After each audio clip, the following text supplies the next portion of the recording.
Welcome to Deep Thought, spiritual but not practical.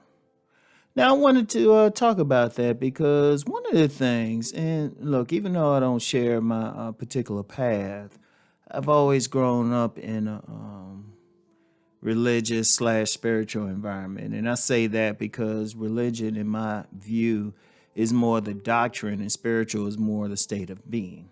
So that's always been that. The spirituality, that's always been a part of my life. And even on some deeper levels, I don't necessarily go into in public, though some of y'all might can figure it out. But whatever the case, one of the things I've seen within different spiritual systems, and the people within different systems, stemming from, fundamentalist Christians, charismatic Christians, different sects of Islam, particularly Black Islam in the United States, but I've known some Orthodox Islam, different Jewish sects, Hebrew Israelite, going across the board, New Age. I've known some Wiccans. I've known some Ifa practitioners, and I've met everybody, right? And one of the things I found is a lot of times people can adhere to the principles.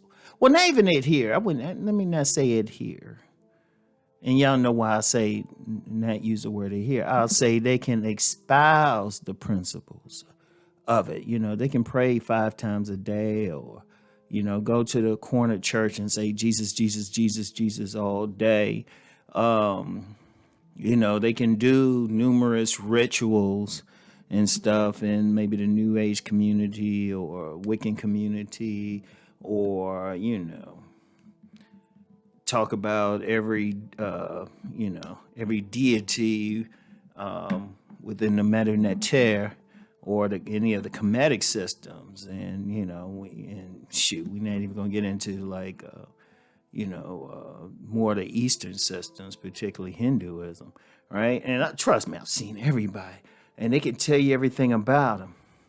Very spiritual, very spiritual, very adhered to it. In fact, they'll use it as a way to challenge somebody. They'll say, well, I'm this and I'm that, and, God, Allah, Jesus, great pumpkin. It'd be on their side or something, right? And that's cool in one way, but then their lives are jacked up.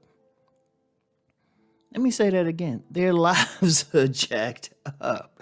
You ever just see some people and they can recite everything, but you're like, yeah, but why's your life jacked up? You're not in a relationship, or, you struggling financially, right? You struggling financially, and it's a whole bunch of stuff, and you're just like, wow. And I see this with a lot of people. They feel like, their spiritual forces will take care of it. Even with some of the stuff happening, I know some people, ain't gonna get into who they are, but they'll say, yeah, we'll take care of this spiritually. And I'm like, I haven't seen any difference. Okay, y'all sitting there, now what? Right? See, here's the thing. Spiritual systems aren't just sitting up and knowing all the chants, or knowing all the prayers, or knowing the history, or just simply knowing. It's about your behavior too. And it's about your behavior in everyday life. Now, one of the things I like about all the systems, regardless of what it is, they have something for how you should behave in everyday life, how you should do stuff. Now, it's not telling you, oh, yeah, you shouldn't get a job in this certain field because it's part of the capitalist system. Shoot, if you live in a country where you got to pay bills, or in a system you got to pay bills, you got to make money. Ain't no ifs, ands, and buts. You got to make money. You still got to deal with the other human being. If you look at the golden rule within Christianity, do unto others as you have do unto others as you have them do unto you. That's about behavior. That's how you supposed to treat people.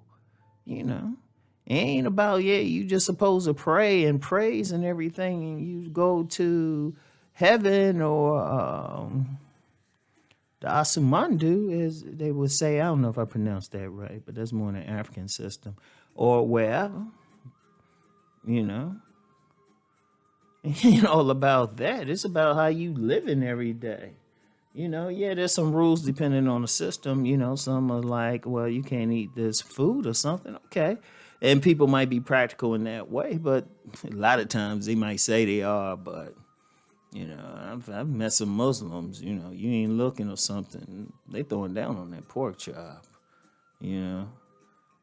or something. And there's so many rules and stuff, whatever. But the thing is, too many people they caught into that, and there's nothing wrong with the adhering to it. There's nothing wrong with praying, with seeing something outside of yourself, but you still got to deal with practical matters. It's like a saying I heard from Islam, pray to Allah, but still tie up your camel. And really, that comes from something my grandma was saying. She said she walking down the street or something, and she sees some rough looking characters. Yeah, she might. Yeah, she was very, very prayerful, and stuff, because her father was an AME minister and stuff. She said, yeah, pray to God, but when you see those roughnecks coming, cross the street. Because you know how some people, they can, get so much into spirit, they forget that stuff has to be practical. Let me tell you a story I was told, right? It was about a priest, Catholic priest, right?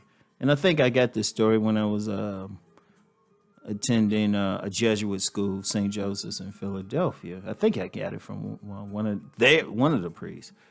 I forgot where I got it from exactly, but so there was a priest, right? And he was in an area, and there was a flood, right? And this flood was going in all the houses. So he was in a home. He climbed to the top of the roof, and he prayed to God. Said, God, please come and save me, right? Please come and save me. And he kept praying and praying. A boat came by, right? And, they said, hey, get on. And, the priest was like, well, I prayed to God. He's going to save me. He sent the boat on. Sent another boat came by. They say, yeah, get on. And the priest was like, oh, no, I prayed to God. I have faith. He will save me. All right. Then finally a third boat came by. And he said, hey, you got to get on. This water's getting up there. He said, no. The priest was like, no. God will come save me. So eventually the priest drowned. So when he got to heaven, he saw God. And he said, God, during that flood, I prayed for you to help me, to save me. How come you didn't come? And God looked at him and said, I sent 3 boats. And, and the whole thing with that story is, yes, you want to be spiritual. Yes, you want to tap into a higher power, because, let's just be real. Most people feel like there's something higher, and there's nothing wrong with following a particular system where your spirit is comfortable with it. But you still got to get practical stuff. If you pray for $1 million, God's not going, well, in most cases, you're not going to go out and win a lottery. In fact, a lot of lottery winners probably weren't praying. You ain't going to just have $1 million. If you pray for something, the most that'll happen from a higher perspective is that the door be open to eventually get that $1 million. But it ain't going to just happen. You still got to do some stuff. So, you can be as spiritual as you like, as you can handle, but you still got to be practical. So think on that. I'll talk to y'all tomorrow. Peace and blessings.